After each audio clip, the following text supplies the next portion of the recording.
하나님께서 일주일 7일 후에 여호와의 말씀이 임하셨다, 그렇게 기록을 하고 있어요. 그리고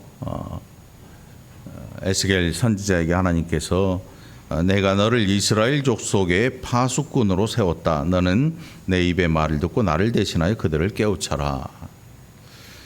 파수꾼 하면 이 성을 지키는 보초병을 말하죠. 초병이 초병. 그래서 옛날에는 성곽벽이 이렇게 있고 위에 이렇게 튀어나온 활을 쏘는 장소도 있고 돌을 던지는 그런 장소도 있고. 그래서 성을 지키는 이 파수병의 일은 정말 중요한 일이었지요. 지금도 군대에 가면 작전을 실패한 건 용서해도 이 보초 서는 거를 실패한 것 용서 못 받는다고 하죠. 그래서 이 파수꾼, 그래서 우리가 이 좋은 단어인데 어디에 뺏겨 버렸어요. 여호와의 증인이라고 하는 사람들이 이 파수꾼이라는 단어를 써가지고 이 파수꾼 하면 좀 이상하게 들릴지도 모르겠어요. 그러나 그게 성경에 기록된 내용인데 그 사람들이 이 단어를 가져가서 엉뚱한 데 사용하니까 우리의 귀에 들리기에 좀 어색한 감이 없잖아 있긴 한데, 아무튼 오늘 이 본문에 보면 하나님께서 에스겔을 이스라엘 족속의 파수꾼으로 세웠다. 파수꾼이 한눈 팔면 끝나는 거지요. 과거에는 성이 함락되면 그 전쟁은 두 번 볼 거 없는 거예요. 그래서 들판 저 멀리 높은 산 위에 성은 성곽을 세워놓고 그 안에서 백성들이 살고, 성 밖에는 농토가 있죠. 농토. 그래서 농사를 짓고 어두워지면 성 안으로 다 들어와요. 성 안에 들어오지 못한 사람들도 있어요. 가난해서 그냥 성 밖에 움막이나 이런 걸 짓고 사는 사람들이 있었고, 전쟁이 나면 보호받을 수가 없는 거예요. 다 노략당하고 죽고 잡혀가고 이런 일들을 당하는 사람들이 성 밖에 굉장히 많이 있었지요. 오늘 본문 속에 보면 하나님께서 이스라엘의 파수꾼으로 이 에스겔을 세웠다 말씀하세요. 그러니까 에스겔의 사명은 뭐냐 하면 똑바로 직시하는 겁니다. 지금 에스겔이 어디 있냐면 포로로 잡혀와 있어요. 근데 잡혀온 포로가 어떻게 파수꾼이 될 수 있나 싶은데, 지금 그들을 포로로 잡아온 바벨론이라고 하는 이 짐승 같은 나라에 대해 지켜보라는 게 아니고 그들의 내면에 있는 믿음에 대한 이야기를 하시는 겁니다. 그래서 선지자들의 모든 이야기가 어떤 이야기인가 하면 지금 처해 있는 상황이나 안 좋은 형편이나 뭐 안 좋은 경기나 이런 얘기를 하는 게 아니고 너희가 왜 지금 이런 상황에 처해 있는지를 잘 봐라. 그래서 지금 어떤 상황에 있는가 이걸 보라는 게 아니고 너희의 내면 안에 있는 하나님에 대한 믿음이 어떤가를 살펴봐라는 거예요. 모든 선지자들의 메시지가 다 거의 그래요. 잘 살 때는 우리가 할렐루야 합니다. 폭삭 망하면 기도원 쫓아가요. 그저 나는 별일 없이 산다 하면 주일날 교회에 왔다 갔다 하면서 삽니다. 뭔 일이 생기면 정신이 번쩍 들지요. 그런데 이 유다라고 하는 나라가 멸망하기 10여 년 전에 이미 포로로 잡혀갔어요. 먼저 귀족들을 먼저 포로로 잡아갔어요. 그 중에 우리가 알고 있는 다니엘이라는 사람이 있고, 이 에스겔은 언제 잡혀갔냐면 그 두 번째로 이 유다가 멸망하기 전 두 번째로 포로로 잡혀간 사람들, 귀족들이, 제사장들, 선지자들 다 사로잡아. 그 중에 한 사람이 에스겔인데 잡혀가서 하나님의 부르심을 받습니다. 야, 너 이 바벨론의 포로로 잡혀왔으니까 어떻게 먹고 살아야 할지 너네가 고민해봐야 되지 않겠냐, 이렇게 말씀하지 않습니다. 에스겔 선지자에게 하나님께서 뭐라고 하시는가 하면 내가 너를 아주 무지막지하게 뻔뻔한 애들한테 보낼 텐데 그들은 네 말 안 들을 거야. 오히려 돌을 집어들지 몰라. 그래서 내가 너를 더 뻔뻔하게 해줄게. 2장에 보면 3장에 보면 3장 9절 8절 9절에 보면 그 사람들이 얼마나 강팍하는가 하면 8절에 보니까 내가 그들의 얼굴을 마주 보도록 내 얼굴을 굳게 하였고 그들의 이마를 마주 보도록 내 이마를 곧게 하였으되 내 이마를 화석보다 굳은 금강석 같이 하였으니 그들이 비록 반역하는 족속이라도 두려워하지 말며 그들의 얼굴을 무서워하지 말라. 그래서 아니 선지자의 얼굴을 뻔뻔하게 만드는 거예요. 사실 여러분 전도 못하는 이유가 뭐예요? 잘 아는 사람에게 전도 못하는 이유 다른 거 없어요. 내가 그렇게 못 살았기 때문에 그 사람이 나를 너무나 잘 알기 때문에 전도 못하는 거지. 야, 너같이 살려면 내가 교회 안 다닌다 이렇게 얘기하거든요. 그래서 전도하고 싶은데 꼴딱꼴딱 여기까지 올라오는데 말을 못해요. 왜요? 같이 너무 잘 알고 있어요. 동네에서 전도한다는 게 쉽지 않아요. 10년 전에 잘못한 것도 끄집어 올려요. 야, 너 옛날에 나한테 이랬잖아. 너 예수 믿는 애가 그러면 되겠니? 어떻게 보면 안 믿는 사람이요, 우리보다 알기는 더 잘 알아요. 그래가지고 내가 어떻게 살았는지 너무 잘 알고, 그러니까 전도하려는데 자신이 없고.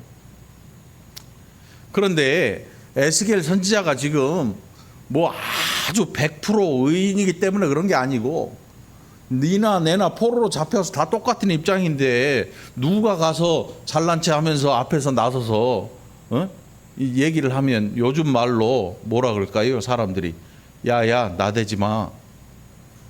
요즘 나댄다 그러더라고. 애들이 앞에 좀 나가서 뭐 하면 나대지 마라 이러더라고. 에스겔 선지자 마찬가지예요. 야, 나나 너나 포로로 잡혀온 거 똑같아. 근데 네가 뭔데 앞장서서 이 난리야. 안 그럴 것 같잖아요. 사람이 궁지에 몰리고 사람이 소망이 없어지고 여태껏 누려왔던 귀족의 생활들, 부자의 생활들 이거 다 고향에 버리고 다 뺏기고 몸만 딸랑 잡혀왔어요. 여러분, 포로로 잡혀가는 게 뭔지 아십니까? 그냥 아무것도 없이 끌려가는 거예요. 몸만 묶여가지고 이 조기 굴비 엮듯이 엮여가지고 그냥 끌려가는 거예요. 그렇게 타국에 가서 평민이 되는 게 아니고 노예로 전락하고 마는 거예요. 귀족이었는데 선지자였고 제사장이었고 유다에만 살았다면 얼마든지 호의호식하고 대접받고 살 텐데 그 땅에 그런 사람들만 한 10,000여 명을 끌고 왔어요. 그 사람들의 마음의 상태가 어떨까요, 여러분? 악에 바쳐요. 사람이 그런 경우를 당하면요 악에 바칩니다. 악에 바쳐. 그래서 누구라도 들이받아요. 뭐라 그러면 네가 뭔데? 네가 뭔데? 나 지금 무시하는 거냐? 막 무시하냐? 이러면 들이받아요. 그런 사람들에게 에스겔 선지자한테 가서 야, 내가 이렇게 얘기하랬다고 전에 들을 것 같아요? 안 듣죠. 인생 막판이라고 생각을 하고 막 들이받을 수도 있어요. 이보다 더 아주 오래전에 모세라는 사람이 있었잖아요. 모세가 하나님께서 그를 광야에서 부르시고 바로 앞에 보내고 바로 앞에 가서 뭐 여러 가지 일을 보여주고 그 백성한테 오니까 백성이 네가 뭔데 그래 이렇게 얘기해요. 노예로 산 지 거의 400년이 됐거든요. 요셉 때문에 은혜를 받은 왕이 그들을 들어와서 살게 할 때 70명이 들어와서 불어난 게 한 250만 명 장정만. 어마어마하게 세를 불려. 이 인구가 늘어나니까 애굽 사람들이 무서워가지고 노예로 전락시켜 버립니다. 평민에서. 그리고 그렇게 노예로 전락한 사람들에게 엄청난 고된 노역을 시키니까 이 사람들이 마음이 강팍해지기 시작한 거예요. 강팍해져. 원래 인심이라는 게 좀 먹고 살만할 때는 좀 좋아요. 그런데 경기가 확 나빠지고 아니면 전쟁의 소문이 들리고 하면 인심이 사납다 그러잖아요. 이스라엘 백성도 마찬가지였죠. 모세한테 돌 집어던, 너 뭔데 나대지 마라, 이렇게 얘기하죠. 에스겔 선지자를 하나님께서 부르셨습니다. 그를 부르셔서 하시는 말씀이, 내가 그들을 너무나 잘 알아. 그들은 그 유다에서는 귀족이었을지 몰라. 그런데 여기서는 귀족 아니야. 그런데 그들의 마음이 어떤 상태냐면 돌보다 더 단단해. 그러니까 인심이 말할 수 없이 바닥을 찍은 거지. 너 가서 얘기해도 그들은 안 들을 거야, 이렇게 얘기하시는 거예요. 그런데 중요한 게 뭐냐면, 너는 내 입의 말을 듣고, 이게 선지자의 특징이에요. 그래서 제사장보다는 선지자가 더 힘들어요. 제사장은 뭐냐면, 사람들이 자기가 죄 짓고 짐승 가지고 와서 내가 어떤 죄를 졌는데 이거 하나님 앞에 대신 제사를 지내가지고 내 죄가 사함받게 좀 도와주세요. 제사장은 그 양을 잡아서, 그 중에 또 제사장들의 몫이 있어요. 그걸 가져가기도 하고. 그러니까 제사장은 백성들한테 그래도 이만큼이라도 좀 존경을 받고 좋은 소리를 들을 수가 있는데, 이 선지자라는 자리는 이 보통 힘든 자리가 아니에요. 잘 살고 있습니다. 지금 승승장구합니다. 장사도 잘 되고 돈도 많이 모아놨고 살만해요. 먹고 살만한데 대뜸 와서 한다는 소리가, 나 선지자인데 하나님이 어젯밤에 내게 말씀하시기를 너 그따위로 살면 안 된대, 이러는 거예요. 여러분, 혹시 제가 여러분의 집에 신방 가가지고 가서 탁 예배 드리자고 사도신경하고 기도를 하더니, 기도하는 중에 갑자기 하나님 이분이 이따위로 살지 않게 해주시고, 이렇게 기도한다고 생각을 해봐야 한번. 둘 중에 하나겠지요.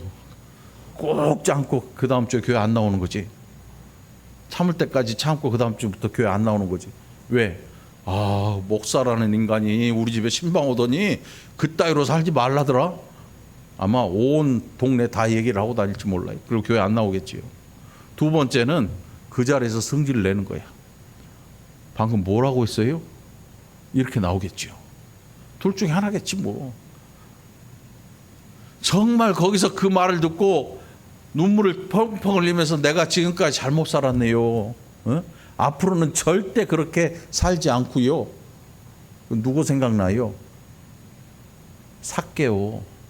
예수님 자기 집에 방문했는데 예수님께서 뭐라고 별로 말씀도 안 했는데 스스로 뭐라고 하냐면, 예수님, 제가 남의 거 빼앗은 거 있으면 4배나 갚겠습니다. 제 생각에 만일 그것이 실행되었으면 삭개오는 망하지 않았을까? 아니면 그런 일이 없었기 때문에 별일 없이 살지 않았을까? 여러분, 제가 신방 가기를 원합니까? 가서 한마디 해줄까요? 그따위로 살지 마세요. 망합니다. 죽어요. 자식 다 망합니다. 이런 말 해봐요, 여러분. 아마 한 집 가서 소문 나면 그 다음에 다음 신방하실 댁이 어디지요? 물어보면 다 도망갈 거야. 한 집도 신방 안 할 거야. 신방 안 받는다 그러겠지요. 우리 바빠요. 집 공사해요. 에스겔 선지자가 하나님으로부터 받은 말씀을 가지고 가야 되는 이 선지자예요, 선지자. 그러니까 선지자라고 하는 이 직분이 정말 힘든 직분이지요. 제사장은 사람들이 데리고 와서 밥이라도 살 줄 몰라요. 그러니까 어떤 분들의 마음에 목사가 제사장쯤으로 생각되면 가서 밥이라도 사주지. 선지자라고 생각되면 밥 안 사줘요. 밥 안 사줘. 오히려 슬금슬금 피해 다니겠지요. 슬금슬금. 나를 대신하여 그들을 깨우치라. 에스겔 선지자에게. 지금 제사장 겸 선지자예요. 그리고 와가지고 이 사람이 바벨론에서 무슨 선지자도 아니고 제사장도 아니에요. 끌려와 버렸으니까. 성전이 없는데 제사장이 무슨 소용이 있겠습니까? 그런데 선지자는 할 일이 남아있어요. 선지자에게 하나님께서 뭐라고 하시냐면, 너 그 사람들 머리가 얼마나 얼굴이 두꺼운지 몰라. 네가 뭐 뻔한 소리 해봤자 그들은 안 들을 거야. 그래서 내가 너를 그들보다 더 두꺼운 얼굴을 가지게 해줄게.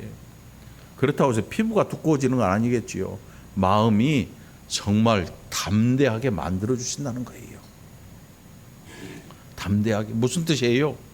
아니, 내가 예수님을 전해야 되는데 내가 여태껏 살아왔던 일 때문에 내가 위축되고 저 사람한테 복음을 못 전하는 이런 일이 없도록 내 마음에 복음을 가지고 담대하게 만들어 주시는 거예요.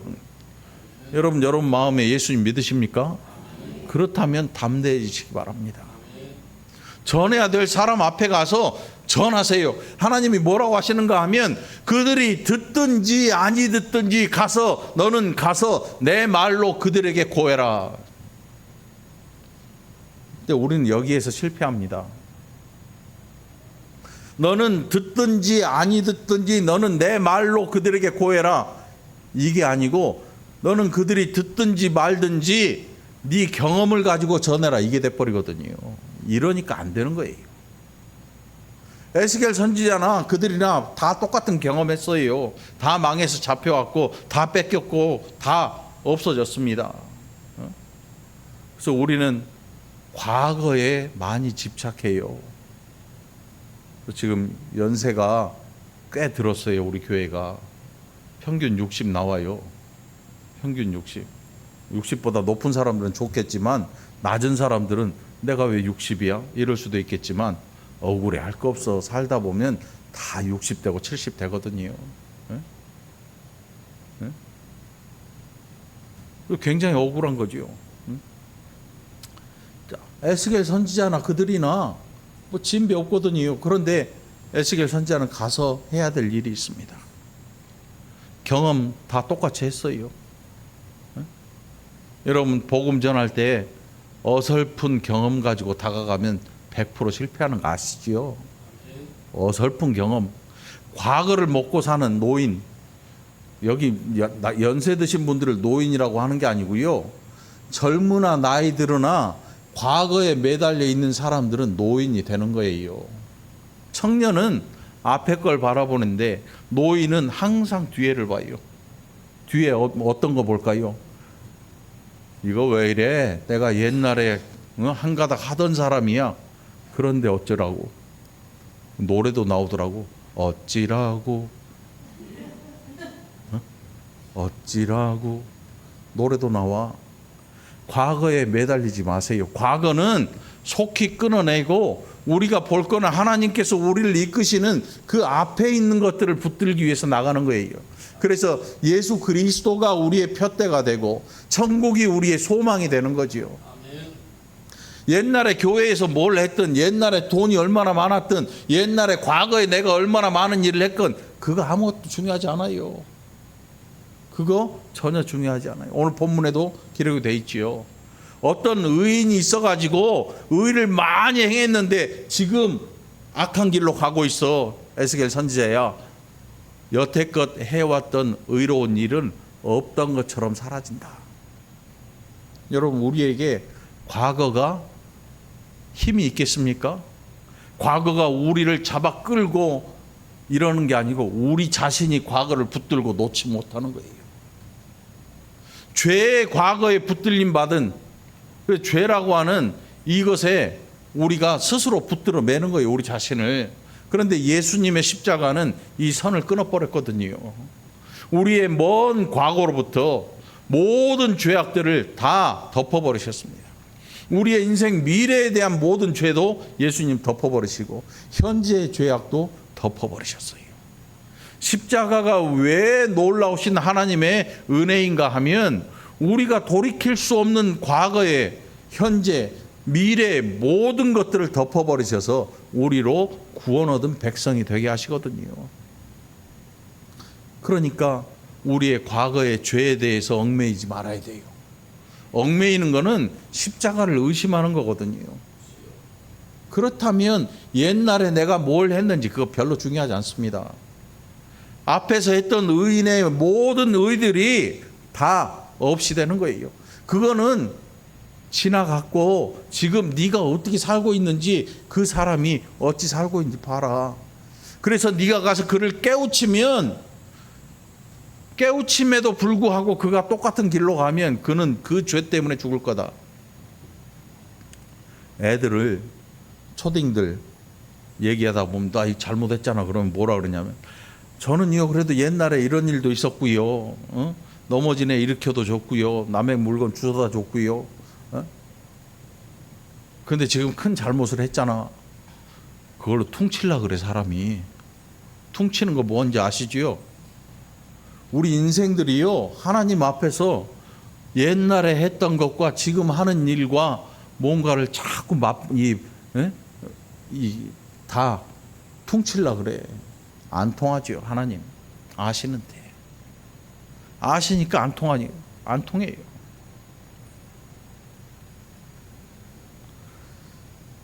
에스겔 선지자가 할 일이 뭔가 하면 그 뻔뻔한 민족에게 나아가는 겁니다. 뻔뻔한 민족에 나가요. 하나님께서 그 백성이 안 들을 것 아십니다. 그런데 그 중에 한두 명은 또 들을 걸 아셔요. 우리가 복음을 전하는데 어떤 사람은 아유 전했더니 씨도 안 맥혀요. 이런 말을 해요. 그 사람만 생명이 아니잖아요. 복음이라고 하는 게 어떤 거냐면 씨를 뿌리는 거예요. 씨를 뿌리. 울며 씨를 뿌리러 나가는 자는 웃으면서 나중에 그 추수를 하게 되잖아요. 복음은 그런 거예요. 어느 대상을 전해놓고 이 스나이퍼 저격수처럼 말이지요. 그 영혼을 향해서 총을 쏘는 게 아니에요. 복음이라는 거는 씨를 뿌리는 것처럼 뿌리는 거예요. 세상에 들어가서 복음을 뿌리는 거예요. 뿌리는 거. 여러분 밭에 씨 뿌려 보셨나요? 씨 뿌리면 이 농사 안 지어본 사람은 밭 안에만 요만큼씩 한데 그거 몇 날 걸리도 못해요. 농사 해본 사람은 이렇게 뿌리고 지나가요. 왜? 땅 안에 떨어지면 내가 관리해서 열매를 얻을 수 있으니까. 어떤 사람은 씨가 아까워가지고 밖에 박박 긁어다가 하잖아요. 소용없어. 못 찾아. 씨라는 게 워낙 미미해서 워낙 작아가지고 설마 이거에서 뭐가 나올까 싶을 정도로 보잘것이 없어요. 여러분 가진 복음이 여러분의 인생의 삶의 모든 그 내용 때문에 복음이 힘을 잃었다면 아마 우리 생각에 아유 전해봤자 뭐 듣겠냐 이런 생각 하잖아요. 그런데 놀랍게도 복음에는 생명력이 있어서 돌 틈에서도 자라고 가시 틈에서도 자라고 길가에서도 자라요. 그런데 거기에 열매가 있느냐 없느냐의 문제 그게 남아있거든요. 밭 안에 떨어진 곳에서는 열매가 자라요. 그걸 농부는 추수하게 되죠. 추수하시는 이가 누군가 하면 하나님이시거든요. 하나님께서 에스겔 선지자를 그 뻔뻔한 사람들 가운데 보내신 이유가 뭐겠습니까? 너는 가서 뿌려라. 내가 추수하겠다. 그들의 삶이 바뀌지 않으면 그들은 그의 죄 가운데 죽을 것이고 우리가 복음을 전해서 듣는 자는 천국의 백성이 될 것이고 듣지 아니하는 자는 그의 죄로 말미암아 영원한 벌에 처해질 것이고 우리가 생각할 때 내가 복음을 전하면 그게 내 책임이라고 생각하고 끝까지 물고 늘어져요. 개 중에 그런 개가 있어요. 그리고 이름도 무시무시해. 부르도크 불독 도사견 있잖아요. 이게 쭉 늘어서요. 침이 질질 흐르잖아. 라고 막 물잖아요. 전도를 그렇게 하려는 사람들이 있어요. 뒷다리를 부여잡고 물고 막 그러니 사람을 만나면 얼마나 부담되겠냐고. 얼마나 힘들겠냐고. 저거 만나기만 하면 야 다음 주에는 교회 꼭 가자. 예수를 전하랬더니 교회 가자는 소리를 전하고 있어. 교회보다 좋은 시설이 얼마나 많은데. 여러분 의자 오래 앉아있으면 허리 아플걸? 저는 그래서 거기 안 앉아. 허리 아파요. 오래 앉아있으면. 디스크 환자들한테 엄청 안 좋아. 교회 시설 안 좋잖아요. 뭐 수백억짜리 교회도요 의자 불편해. 불편해. 또 편하게 져놓으면 그것도 문제야. 자거든 설교할 때. 교회 가자는 건 복음이 아니에요. 예수를 전하십시오. 여러분이 가진 거는 예수 믿는 이 믿음을 전하는 것이지, 복음을 전하는 것이지, 교회 가자가 아니에요. 예수 믿으세요 하기 싫으니까, 이거 못하겠으니까 우리 교회 가자 그러거든요. 복음은 예수를 전하는 거예요. 교회 가자는 거는 그냥 교회에 사람을 좀 불려보자는 거지. 여러분은 앞에 예수를 전하는 사람들이 되시길 바랍니다. 그리고 여러분들이 책임지려고 하지 마세요.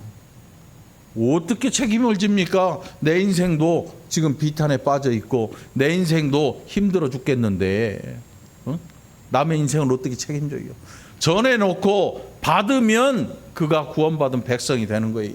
하나님께서 그 백성들 가운데 에스겔 선지자를 보내신 이유가 다른 거 없습니다. 그들 가운데 듣든지 아니 듣든지 너는 가서 전해라. 그 뒤에 책임은 내가 진다.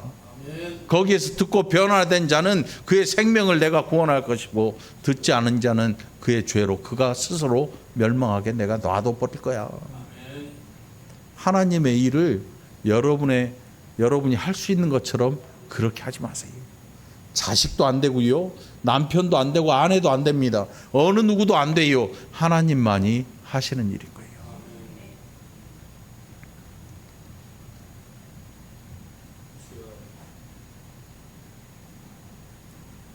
하나님께서 에스겔 2장 1장 또 2장 3장에 보면 희한한 그 모습들이 많이 나와요.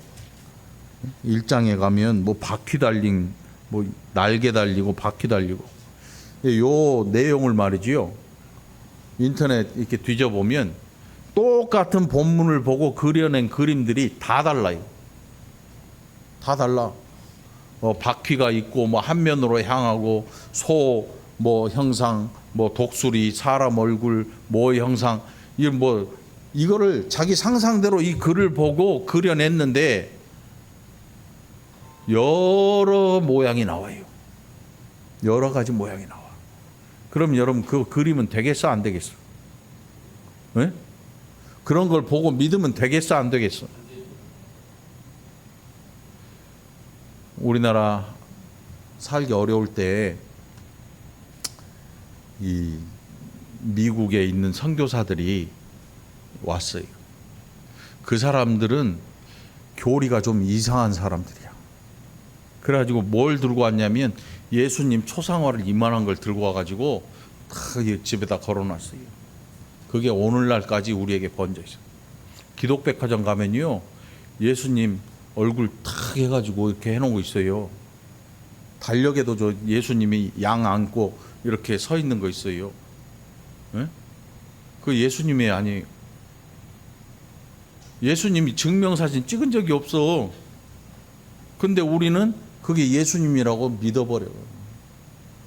그러고 믿으면 안 돼요. 예수님은 우리에게 증명사진을 찍어서 운전면허증 보여주신 적도 없고 주민증 보여주신 적도 없어요.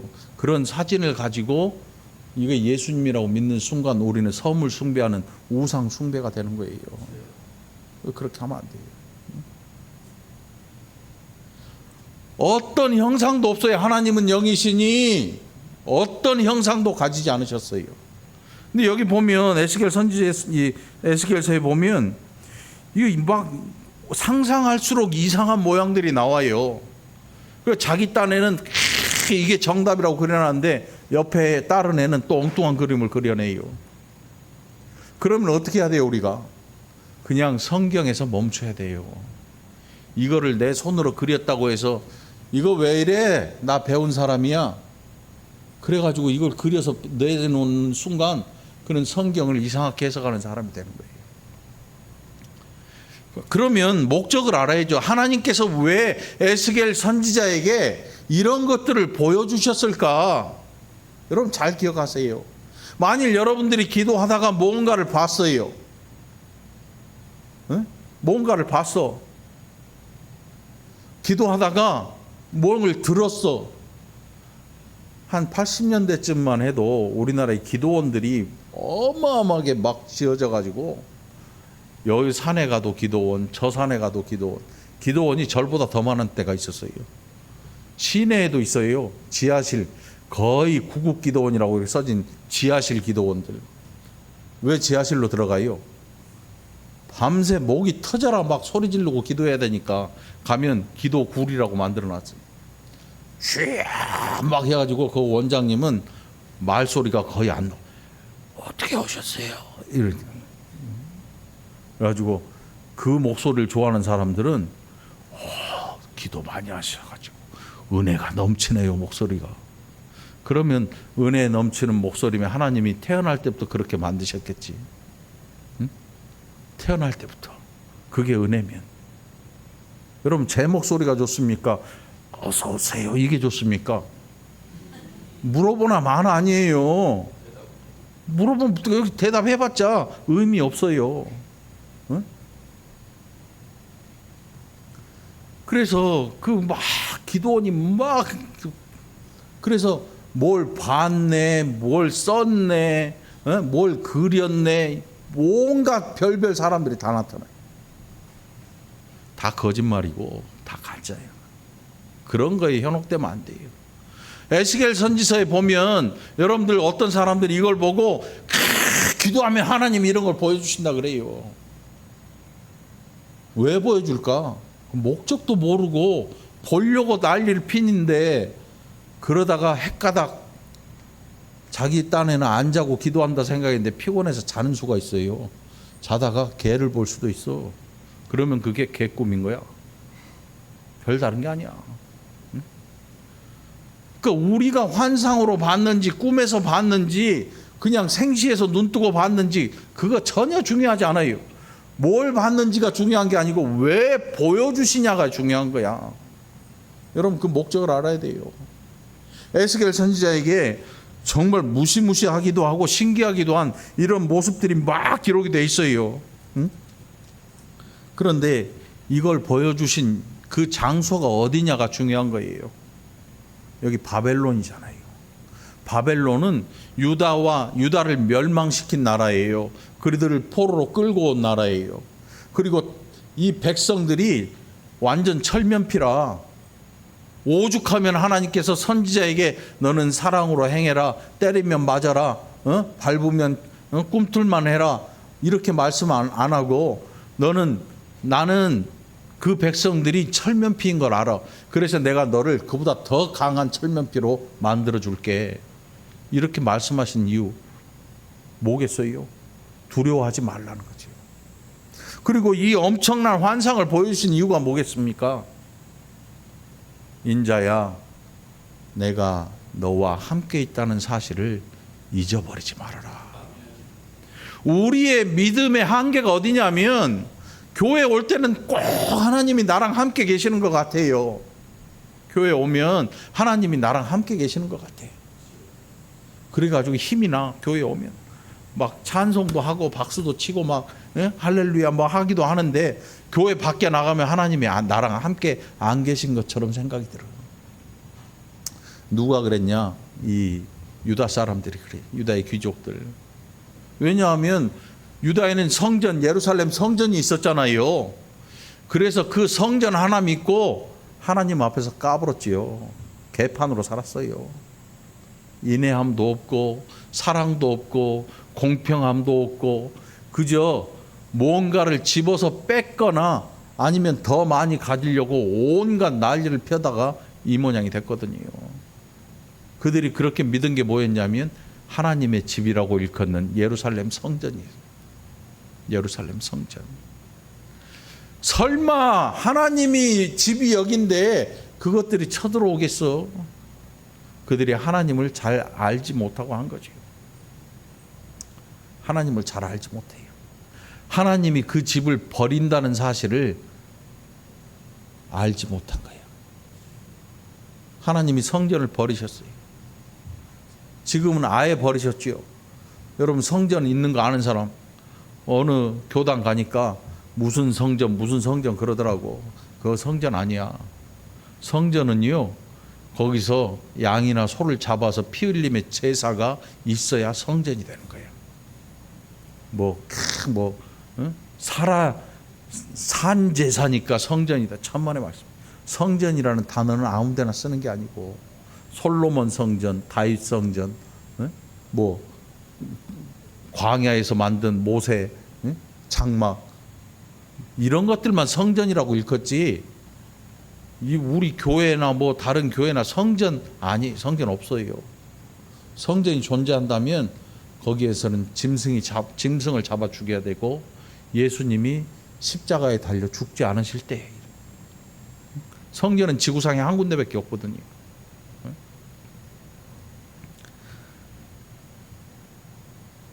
여러분, 오늘 여러분의 마음에 이제 성전이 우리 안에 있음을 감사하기 바랍니다.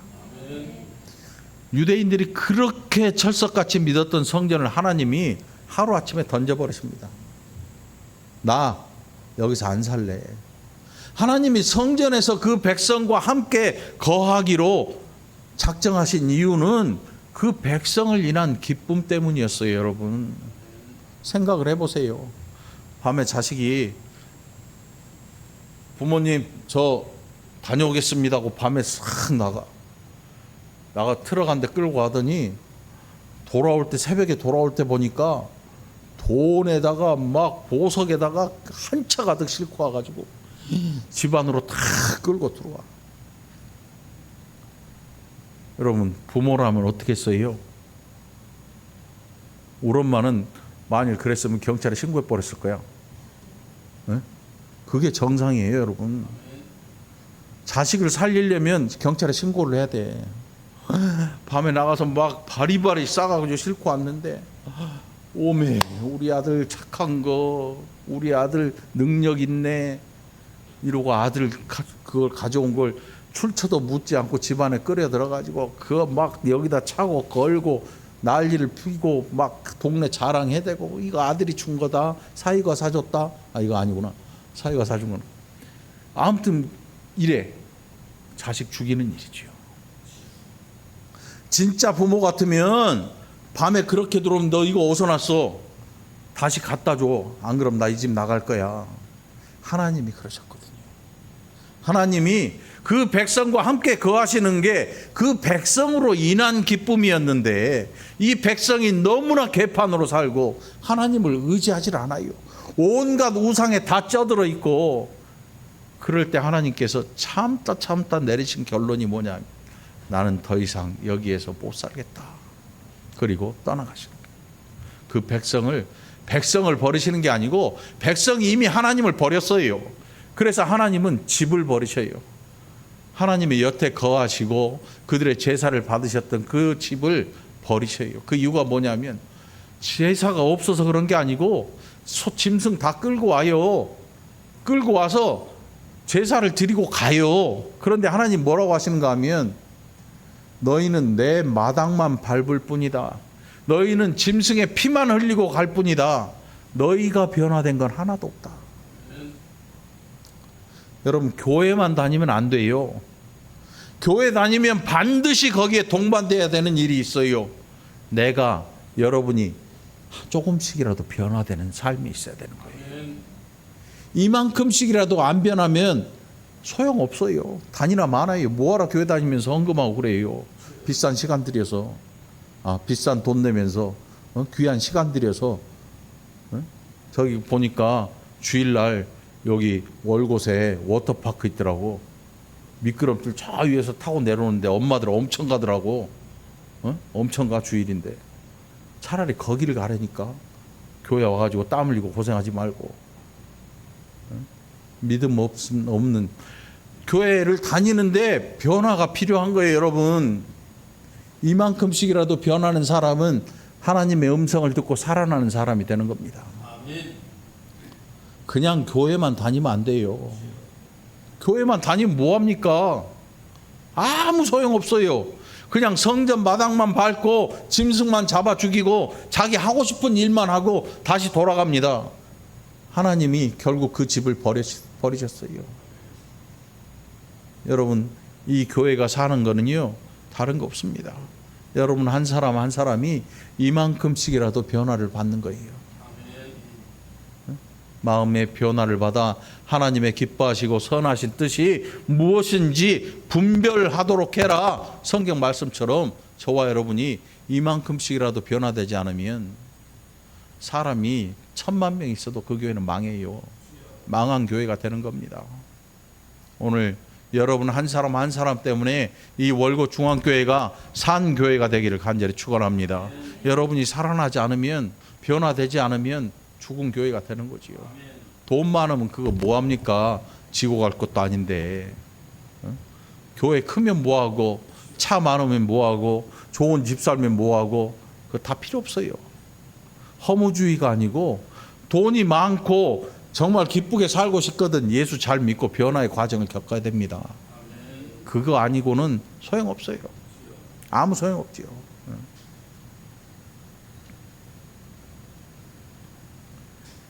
하나님께서 우리에게 말씀합니다. 듣든지 아니 듣든지 전해라. 그러면 그 뒷일은 내가 책임지 마.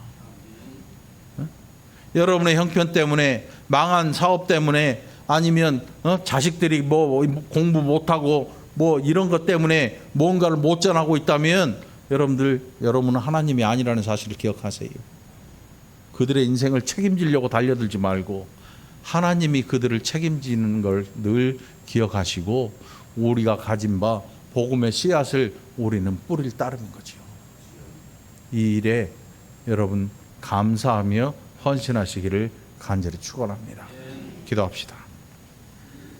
하나님 아버지 감사합니다. 여태껏 우리가 주인인 줄 알고 여태껏 우리가 주인공인 줄 알고 살았습니다.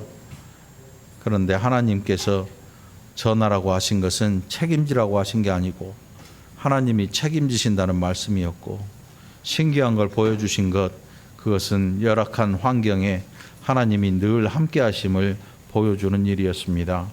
이제 우리가 한 심령 이 놀라운 은혜를 깨닫고 하나님 앞에서 변화의 삶을 살아가는 복된 자들 되게 하여 주옵소서. 감사드리옵고 예수님 이름으로 간절히 기도옵나이다. 아멘.